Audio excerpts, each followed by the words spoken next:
I've been politically interested and following politics since I was in high school. And I was in high school in the late 60s. And I have never, ever, I've seen some pretty uh, gaudy things, but I have never seen anything like the utter and total collapse of Biden.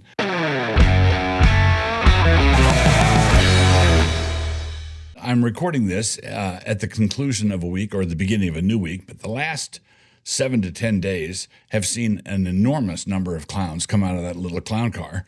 And and so I thought I should make a few random observations about it. With the exception of the Supreme Court decision, the appalling Supreme Court decision about the government getting to bully tech companies over doing searches of Communications of America. That was a really bad one. But with the exception of that, the last 7 to 10 days has been a terrible, terrible week for the left. It's just been awful for them. The Supreme Court struck down the mechanism that they were using to prosecute a bunch of the J6 defendants, including Trump.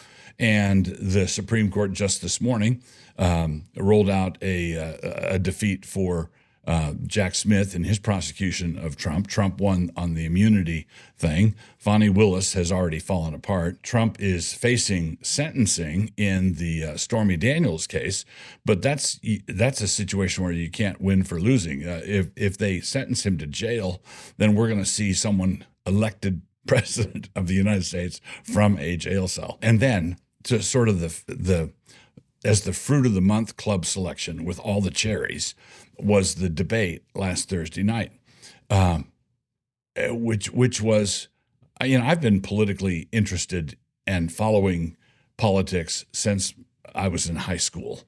And I was in high school in the late 60s. And I have never, ever, I've seen some pretty gaudy things, but I have never seen anything like the utter and total collapse of Biden. And that was not astonishing because a bunch of us out in the hinterlands knew back when he was first campaigning for president in 2020 that he had dementia. A number of people knew this. His family didn't want him to run because he was cognitively impaired. A bunch of people all across the country knew about it. It was like sort of standing joke. And then to have all the thing that was astonishing was not that Biden was cognitively impaired. I was talking to someone in my family who said, well, they were watching the debate and thought, well, this is just the Biden we all know, right? This is just Biden. But the thing that astonished him was the astonishment of all the observers on the left, slapping their foreheads and saying, how is this possible? He was sharp as a tack just weeks ago. Well, he was sharp as a tack a few weeks ago as the narrative was being spun. And so you have this sort of astonishing revelation that's dawning on a bunch of people who thought that they were on top of things, who thought that they were running the world. And so, of course, the immediate chorus of voices was a panicked chorus of voices saying that Joe Biden has to step down for the sake of the country, for the sake of the party, for the sake of democracy. Democracy is on the ballot. And because of that, Joe has to step down. But national elections in our federal system, national elections for president are not run by the federal government.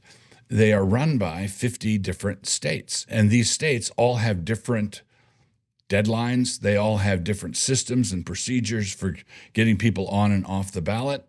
And most of them have a mechanism, if not all of them, for what happens if a candidate dies, for example. And they've got provision for that. But in certain swing states like Nevada and Georgia and Wisconsin, there's a strong argument for saying that if Biden steps down, there's no replacing him with anybody else. And here we are. And this was done by the smart people.